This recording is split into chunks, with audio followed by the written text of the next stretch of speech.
बाप के इंतकाल के बाद बेटे ने माँ को शहर के ओल्ड हाउस में एडमिट करवा दिया और साल में एक बार खैरियत दरियाफ्त करने चला जाया करता था। एक दिन ओल्ड हाउस से फोन आया कि इसकी माँ की तबीयत बहुत ज्यादा खराब है।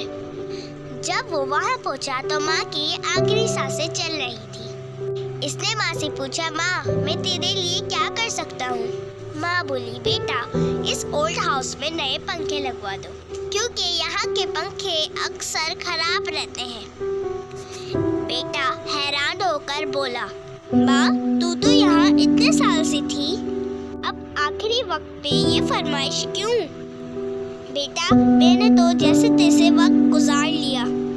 डरती हूँ कि जब कल तेरे बच्चे यहाँ तुझे छोड़ेंगे तो गर्मी तुझे बर्दाश्त नहीं होगी।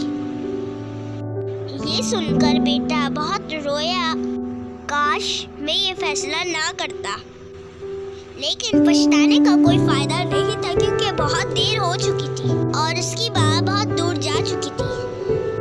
तो गाइस अपने माँ बाप की कदर कीजिए और सही वक्त पे सही फैसले लीजिए ताकि आपको बाद में पछताना ना पड़े। तो मेरी वीडियोस को लाइक कीजिए और सब्सक्राइब कीजिए। Thank for watching me. अल्लाह हाफिज़।